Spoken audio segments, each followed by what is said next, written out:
notice how the raffle's over and people just left the stage now that we're coming on? You know, who can blame them? Look at us. We're not as much fun as winning things, right?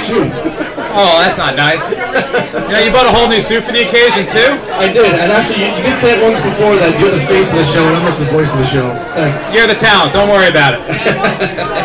So we're back, and we got a little bit of time before we do our door raffles. You can go to the front door to pick up those tickets. $1.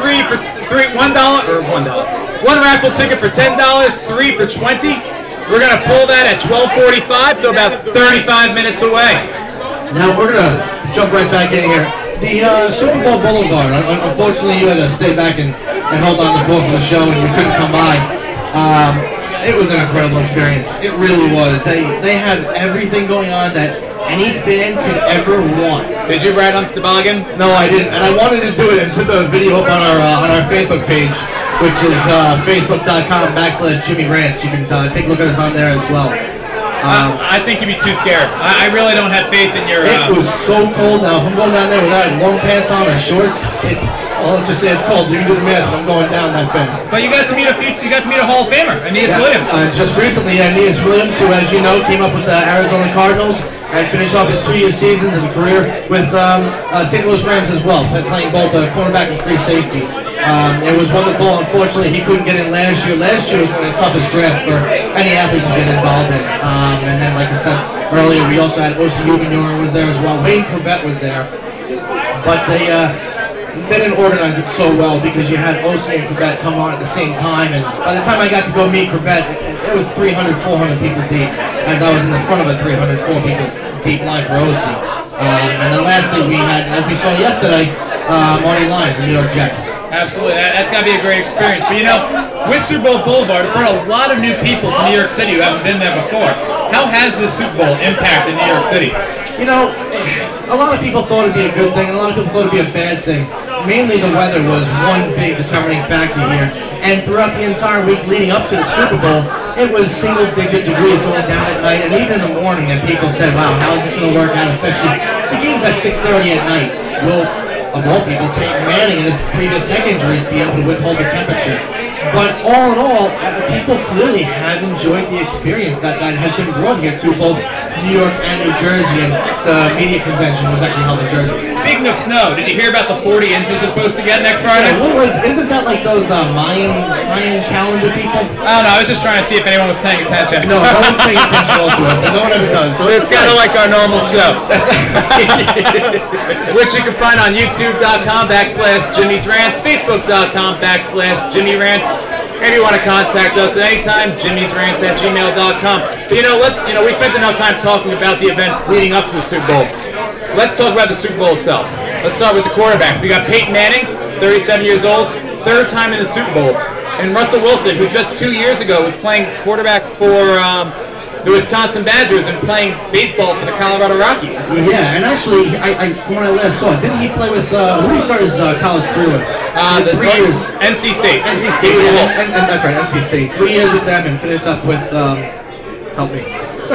And you know, I read an article about him in the paper the other day in which he said that he actually did what that little kid just did with the chocolates. He was telling about his dreams, and he was like, I'm going to be in the Super Bowl one day. And he left it up to chance. He continued playing baseball, came back, and lo and behold, he's in the Super Bowl, just like he said. Unbelievable. The whole family is outstanding.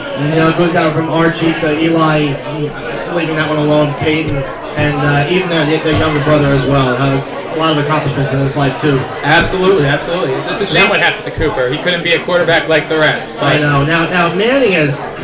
these numbers just don't compare.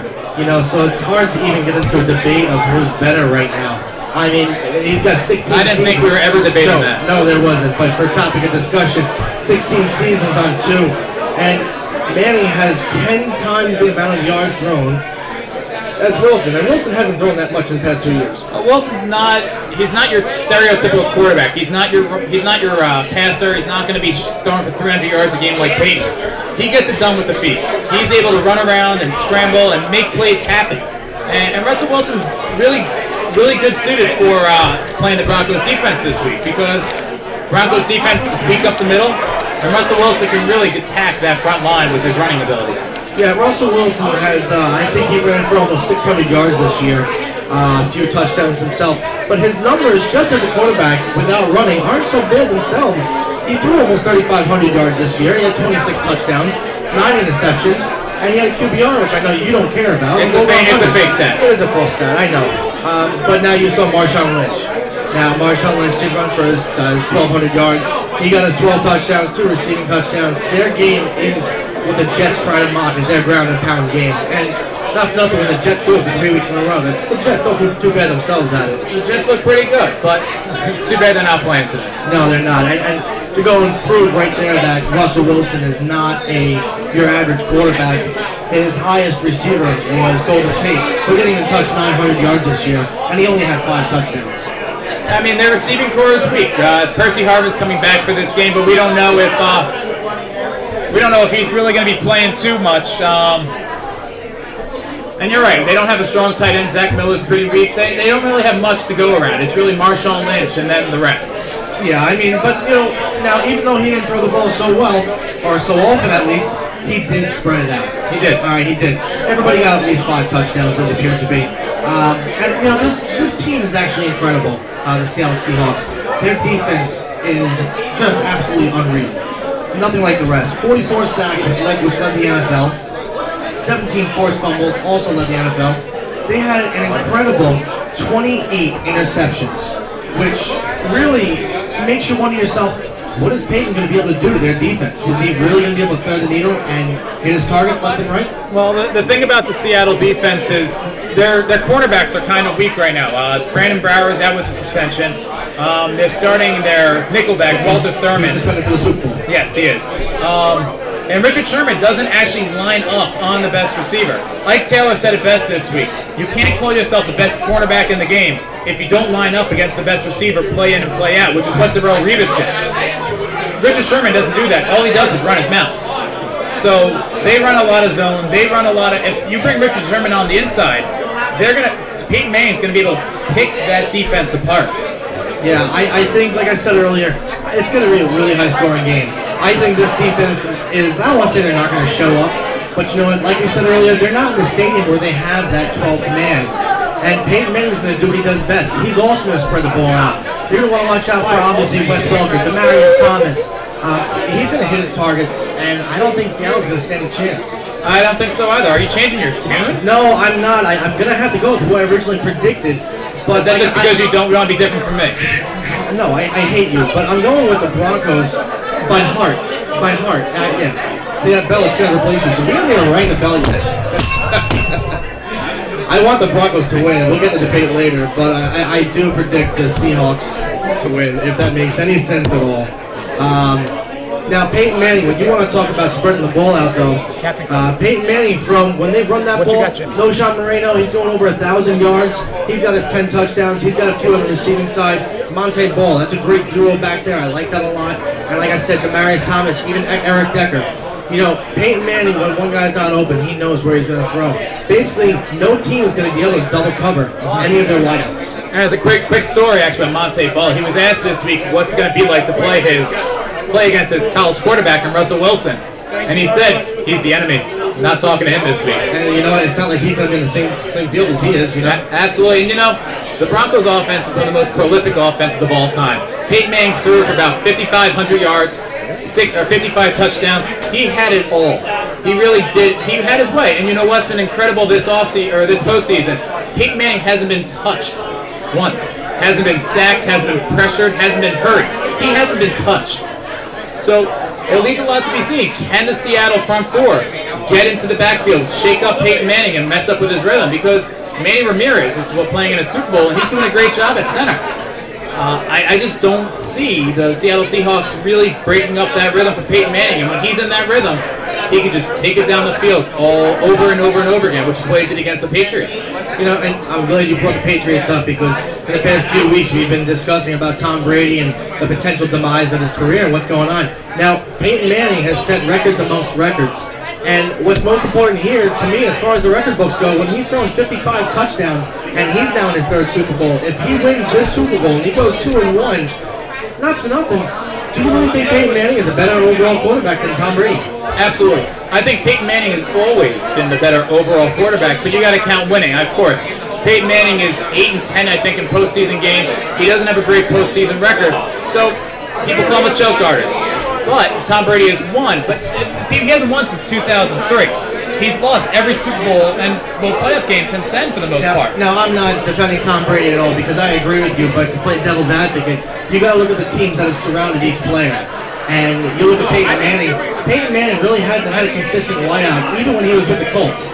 The guy had a list of over 35 wide receivers his entire career with the Indianapolis Colts. Yeah, but he had Starvin, Marvin Harrison, and he had Reggie Wayne with him. And those were his targets. Right, you're absolutely right. And you look at recently what Tom Brady has done and the team that's been around him, consistently inconsistent with a team you're going to see every year, especially this year. Arguably one of his best seasons he's ever put together. Absolutely, absolutely. And you know, we still got a few minutes before we can get that raffle going. Buy it down low, 1 for 10, 3 for 20. Still plenty of time to win those awesome prizes. But you know, you were saying, I'm sorry for interrupting on that. But you know, Peyton Manning this year has finally shown what it's like when he's got 4 incredible receivers. Demaryius Thomas, Eric Decker, Wes Welker, and Julius Thomas at tight end. You know, he's never had that combination of skill. And now he's really, I mean, imagine if Tom Brady had that, but quite frankly, I don't like Tom Brady, so. I'm a Giant fan, I'm happy. It's all right, but we finally, Eric Decker would be the top receiver on 20 out of 30 teams in the NFL, or 32 teams in the NFL. So it's going to be really interesting to see what's going to happen here. You know, I don't like Tom Brady, like you said, either. What's that Dos Equis commercials? They say, I don't always win Super Bowls, but when I do, I beat Tom Brady. Tom Brady, yeah. We also have 50-50 raffle. We still have a little bit of time for that. But, you know, quickly, let's go into the Hall of Fame. The NFL inducted 7 new members of the Hall of Fame last night. Jimmy, why don't you run through the list? Yeah, the list that we got for the Hall of Fame inductors were the Seattle Seahawks tackle Walter Jones, Tampa Bay Buccaneers linebacker Derek Brooks, who led the league right here. They started off with him. New York Giants defensive end Michael Strahan. All hype. All hype. Come on. All hype. Why? I'm just kidding. I just okay, like saying all hype. If this chair wasn't between us, I tell you right now, my fist be in your face. You don't have the target. You couldn't hit me anyway. And that's why I hate you. Buffalo Bills wide receiver, one of the most deservingly so players on the list to be inducted to the Hall of Fame was Andre Reed. And as we had earlier mentioned, Arizona Cardinals quarterback and free safety Enos Williams, Atlanta Falcons defensive end Claude Humphrey, and the only punter to be inducted to the Hall of Fame ever so far, Oakland Raiders and LA Raiders punter Ray Guy. And you know, Ray Guy has been deserving for many years. He got into the senior committee. He couldn't get through the last, 15 years. Unfortunately, Ray Guy isn't alive to really see himself get inducted into the Hall of Fame, which is a shame, because he really was the best punter. Now maybe Chris Cluey will stop talking about Ray Guy getting in the Hall of Fame. Is that really intimidating conversations? Like, how heated can a conversation get between 2 punters? What's your punch in the face? What's your best insult you can get from punter to punter? Go sit on the sideline. You're not playing for most of the game. If you look, speaking of punters, Dustin Colquitt of the Broncos has punted twice, all postseason. Exactly. So I mean, he's really been contributed a lot to that postseason run. And you know what? You mentioned the punter and the Denver Broncos, and one guy who I think is really going to be a huge contributing factor here, Matt Prater. Absolutely, and the cold weather, Matt Prater's leg is really going to make a difference. You know, it's going to be 50 today, but it's probably going to be windy. And MetLife Stadium is really not architecturally nice. No, it's not, but it's a lot less windy than the old stadium. Yes, but that's still not saying much. It's, you know. All right, so what is Denver playing? Prater's used to be cold. I'm saying this is why Prater's going to come in handy. I mean, Stephen Hauschwa had to pass off the kick last week. He didn't think he could kick a 53-yard field goal. He gave it up. So we really got to see which will be the better kicker. Hauschwa went 23 or 25 this year. Was a great kicker, but his long range is lacking. And if Peyton Manning can get them within the 35, 40-yard line, they can kick that field goal. Matt Prater kicked a 64-yard field goal back in Week 11, I think. And he broke the record with Sebastian Janikowski and Jason Elam at the 63 yards. And Dempsey. Jack Dempsey, yeah. Jack Dempsey kicked it with half a foot, mind you. Impressive, right? I can't kick 20 yards at 2 feet. John, you want to come on up with us? No. You know, I was doing some research here on Matt Prater, and you know, he went 25 to 26. The only field goal that he missed was a field goal that was 58 yards. Yes. That is the only field goal he missed all year long. Unbelievable. He really is an incredible player. And, you know, he was an undrafted free agent, obviously. Most kickers are, and he's really proven himself. Yeah. The Broncos had a prolific kicker in Jason Elam. They let him go from Matt Prater. So it's good to see what he's going to do. It's one team that made one decision with the kicker, and another team that made a good decision with the kicker was clearly the New Orleans Saints, getting rid of Garrett Hartley, who his season started going down last year, and he just plummeted this year, missing 3 of his first 10 field goals, and 2 of which were point after attempts on a touchdown. You know, what are they going to do with him? You know what? You know, another good game was Seattle. Stephen Hauschko was the Baltimore Ravens kicker. They let him go, and the Seahawks picked him up, and they took advantage of it. Yeah, I mean, he played very well for them as well. And a team that really doesn't score too many touchdowns from wide receivers, you're going to solely rely on the running game. So to see that he went 23 or 24, I believe actually 23 or 25, those are pretty good numbers. You know, you got to take that. Absolutely. You know, we're coming down to 12:30. We're going to do the raffles in just 15 minutes. 15 minutes. That's going to be a 15-minute mark for the raffles. Steve's having some problems with the microphone here. He probably dropped it 12 times. All right, so where are those raffle tickets exactly that will be given away? Are they up front or they're over here? Okay, great, excellent. So as Steve's over there getting everything ready, and we'll be setting up some microphones for everyone else to come back on. We'll be doing another discussion here on a debate. I'll be telling Steve, and he'll be debating with me on predictions of who's going to win. So getting back into the quarterback matchup with Russell Wilson and Peyton Manning. Now Peyton Manning has also been involved in 13 Pro Bowls. Granted, Russell Wilson's only been in the league 2 years. He was actually in the Pro Bowl 2 seasons as well, both times. And you really can't compare the MVPs versus Super Bowl wins. Russell Wilson hasn't been involved in any Super Bowls. Russell Wilson also doesn't have any MVPs. He only has 2 playoff appearances. But those 2 playoff appearances are both years he's in the league. So the hype for Russell Wilson is there. Everybody's excited to watch this matchup. Granted, it is the #1 defense and #1 offense. Now, you had mentioned, actually, this game's going to come down to Denver's defense versus Seattle's offense. Absolutely. Denver's defense was one of the weakest of the league, and Seattle's offense wasn't as strong as we already explained. I mean, they have 2 great corners for Denver, Champ Bailey and Dominic Rodgers-Cromartie, who both are finally back from injury and both really showing that they are at a Pro Bowl level. They have Terrence Knighton up the middle, Pot Roast, who's really been a great line. Him and Marshawn Lynch are going to have a tough battle all week. So, say something? I don't know, Len. I don't know. Hey, are the Cowboys in the playoffs? Boo. Is your team? They get them more than They're at least playing in my stadium. You're sitting next to the Cowboys watching it.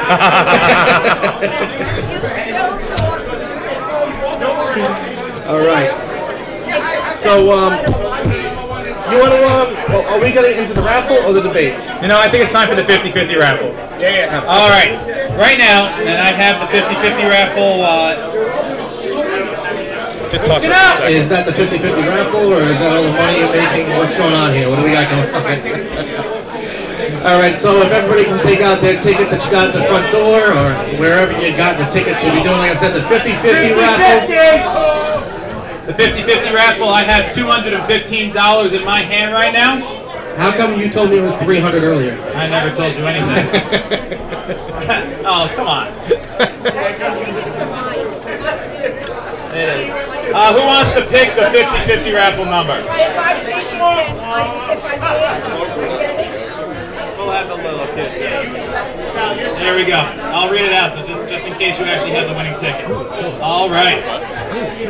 The winner of $215 from the 50-50 raffle is 0543-013.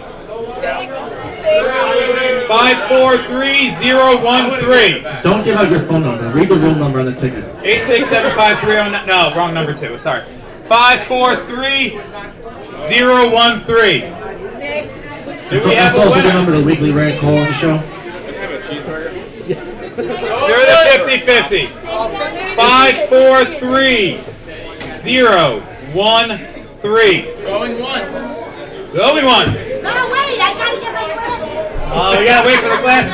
While she's getting her glasses. What the? Yeah, while she's getting her glasses, I'm going to tell you right now, it's now 30-50, which means I got 30% of that. Alright, you can go on. No, get your glasses out. Come on, get your glasses out. What do you got? There you go. Make it fair. Steve, read that number off again. All right, one more time. 5, 4, 3, 0, 1, 3. Going once. Going twice. I hear a winner. Wait, are you reading from the right ticket? No. I think Tony got so used to winning, I think he thinks he won again. It's the amp. We can't control that. All right. All right, new number. Shake it up. Yeah, I forgot to check my number. Shut your mouth. It's shaking. You hear? You guys see it? It's shaking up. Comac Motor Inn. I got the ticket. For $215 and a room at the Comac Motor Inn on John Field.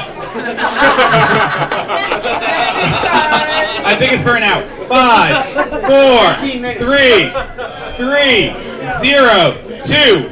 Someone right before me got it. Ah, Jen McNamara.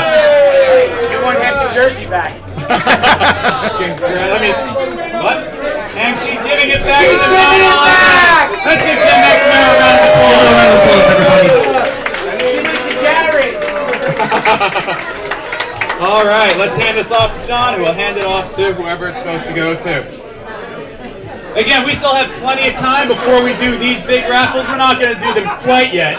So if you guys want to listen up for a little while, we got a few more minutes of show, or go back to whatever you're doing. 1 for 10, 3 for 20. You can buy it at the front door for the big ticket items. No, it's closed. They're closed? They're closed. Oh, you can't. You want to do it right now, or should we keep going? They'd rather do the raffle than listen to us, deservedly so, because we got great prizes to give away. I know. All right. We'll do that. We'll start with, what do we want to start with? The TV can basket last. All right. Right, Jim? Yeah. Okay. We'll start with TV. Yeah. Marty, come on up here. All righty. Come up. Marty, you put on a great event with the board and everyone else. Everybody, one last time, can we give Marty Aponte a round of applause, please?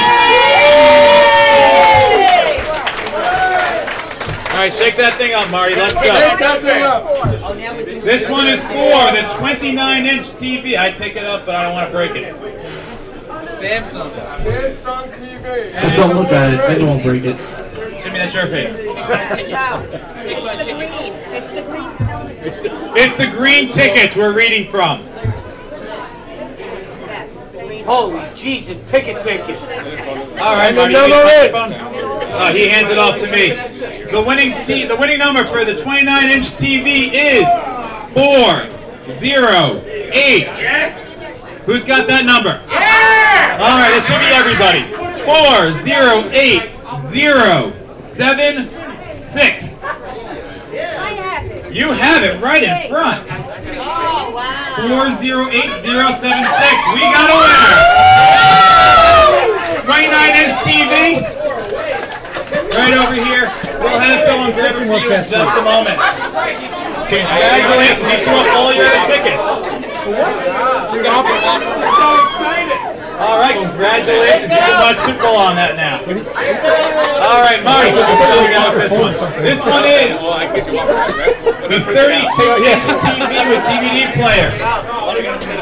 We have someone diligently watching Marty, making sure he shakes it up good.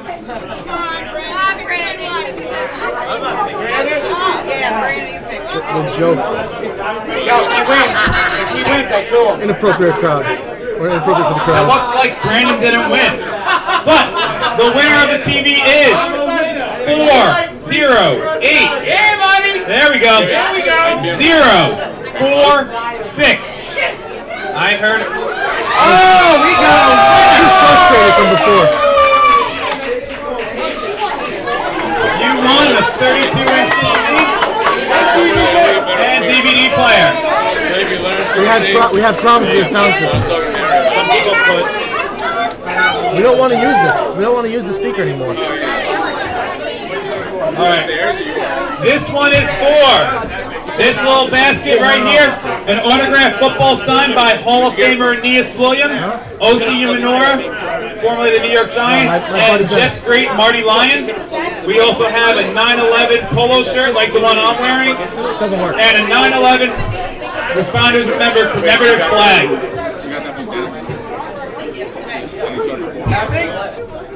For that and the microphones and everything. That alone. And the number of the football and t-shirt and flag is 408-049. 408-049. We got a winner.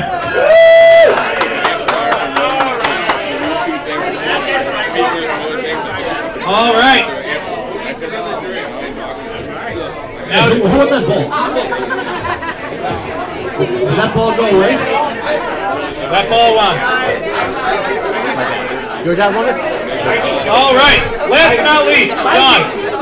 John, this is your baby. You wanna? We got your box right here.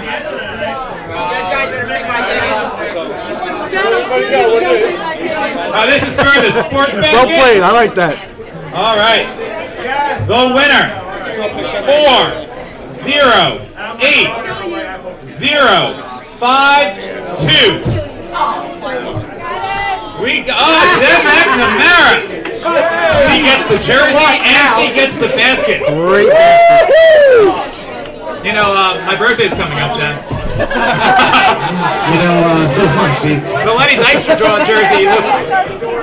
Damn it! Thank you, Jen. Congratulations. Round of applause. Thanks everyone for coming out. We still have a little more food. You guys can sit at the bar, enjoy the drinks, tip your bartenders well. And Marty, a few words.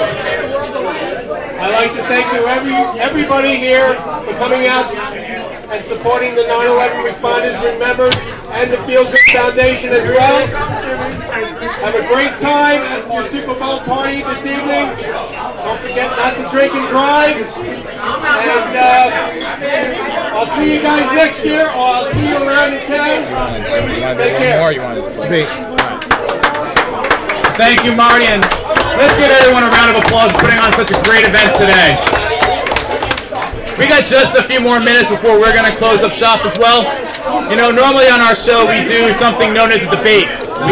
Jimmy and I like to argue back and forth, and normally Jimmy loses. But today we'll see what happens. And if you ever want to watch our show outside of this, we are live at youtube.com/Jimmy's Rants or at facebook.com/Jimmy Rants. JIMMYRANTS. Now, today's debate's going to be very simple. Jimmy, I'll start because, you know, I always take the last word. Thanks, that's awesome. Who's going to win the Super Bowl?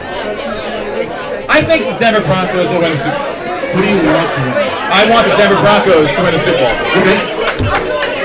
The Denver Broncos are the better team, and you know, as much as it pains me to say, I love Peyton Manning. Are we recording? Yeah, we are. Peyton Manning is a great quarterback. He's been a great quarterback for 16 seasons. He came back from that neck surgery, and you know what? He's got all the weapons and tools to give the Denver Broncos their first championship since 1999. That's a very good point that you got, Steve. However, the Broncos defense is next to garbage. They've been just average the entire year. I mean, we're talking about letting up points against Dallas. They let almost 50 points up against Dallas. They let Andrew Luck and the Colts beat them. And Denver is clearly a better team than them. And even San Diego. San Diego's just a mediocre team who run a stretch. And you know what? They made a real season out of Denver, and they gave them a run for their money. I got Seattle winning this game. Now, I'm pulling for Denver, but I do have Seattle winning this. There's a lot of hype going on. Russell Wilson is coming in as one of the hottest quarterbacks in the league, running with the team that he's got with their defense, which is, bar none, #1 defense in the league. It's one team that can stop Peyton Manning. Peyton Manning, as we discussed, does have a lot of weapons, but he put up good numbers against them. I think the Denver Broncos beat the Dallas Cowboys this year. The Dallas Cowboys are one of the best teams in the NFL. And the Denver Broncos beat them, so that's the reason why I think the Denver Broncos. No, I'm kidding. Denver Broncos have a great offense. They have No. Sean Moreno, Darius Thomas, Julius Thomas, Eric Decker, Wes Welker.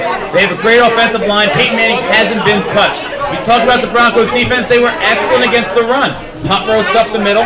I mean, they're missing Von Miller, but they have a great defensive line that they can stop Marshawn Lynch. If they stop Marshawn Lynch, this won't be a contest. This will be a blowout. I have the game going 34-24, Broncos over Seahawks. Yeah, I forgot the score that I give him, but you look at the teams that Seattle has gone up against, all right, and the teams that they've personally blown out. Look at one of the best games they had was actually week 2, 29-3 up against San Francisco, who came in as one of the hottest teams. And they said, you know what, a lot of people said they're going to come by, they're going to win the Super Bowl. Well, you know what? Seattle came up, they put the numbers up. I do like that. They continued the rest of the season, and they went 9 weeks before losing their second game, which was really great. They are going 10-1, coming to their bye. And they put up the numbers, they beat the teams they were supposed to beat, which is the most important thing. And shutting out the Giants, to me, means nothing in this debate. It shouldn't. But you know what? It's got to mean something, because when you shut out a team in the NFL, it does mean a lot, regardless, and especially with Eli Manning. And again, going back to Denver, though, even Denver made it. The Giants made a game with Denver, and at halftime it was a close game, so Denver ran away with it. Going into the end of the year, Denver had a couple of bad losses. Made close games with Kansas City, had a bad loss against New England at the end of the game. You know, I think it's going to come down to the wire on this one. I think it's going to be below the under-over. I'm going to take about possibly 39 points on this one. Again, I don't see Denver coming out of this one. All right, this is my last time talking. Thank God. Oh, if it wasn't for the refs, Seattle's not in the Super Bowl. San Francisco will be here. Seattle got lucky to get past that last game. They shouldn't have gotten there. And you know what? Seattle's looked very weak in the postseason. They looked very weak in the last 3 games. They lost to Arizona. They lost to San Francisco 3 out of the last 4 games. They almost didn't even win the #1 seed. You know what? They've been really shaky. Russell Wilson, he may get the jitters playing in his first Super Bowl. Peyton Manning's been there before. He knows what it is, and he'll get it done. Let's go Broncos. You know, coming down from week 14 after Denver put up a 51 spot in Tennessee, you look at what they did. They did 20 points, 37 and 34, which was just common. But those games were also against Houston and Oakland. Coming into the playoffs, Denver only put a combined 50 points in 2 games, which is not like them, going up against San Diego and New England. Now, when you compare that to Seattle, Seattle came in also only put up 27 spot in St. Louis, who came in shaky, in Arizona, who had the 8th overall defense, and they did happen to lose to them. But what they did in the playoffs was unbelievable. Going up against New Orleans, I don't care if New Orleans was playing on the road in the 12th man house, however you want to phrase that, but they did beat New Orleans on the road, which is great when you go up against Drew Brees. That means a lot. Drew Brees had a lot of his play for that game. And yes, you did mention the refs in the last game going to the NFC Conference Championship. But you know what? Hey, guess what? They came out, whether it was because of the home field advantage or not, they prevailed. San Francisco couldn't do it. This is a matchup everyone wants to see. #1 versus #1. It's a toss-up. All right. We'd like to thank the 9/11 Responders Remembered organization for allowing us to participate today. It's been a great event. Thank you for CROXLEYS helping us out as well. Don't forget to tip your bartenders. This is the weekly rant with Jimmy and Steve. We normally do a live show Tuesday nights on youtube.com/Jimmy's Rants, JIMMYSRANTS. And you can find us on Facebook at facebook.com/Jimmy Rants, JIMMYRANTS. We thank you guys so much for allowing us to participate today. Jimmy, you have any closing words? I just want to let the 9/11 Responders Remembered Foundation let them know it is a true honor to be involved with this event today, and it is an event like Steve that is close and dear to my heart now because of Steve, and I really appreciate them having us down here. And again, like Steve said, thank you to CROXLEYS, thank you to all our fans out there. I want to personally thank my parents and my family for coming down as well. A lot of our friends are here too. It was a great day, and thank you to everybody. Thank you guys, and have a great afternoon. Let's go Broncos. Enjoy the Super Bowl.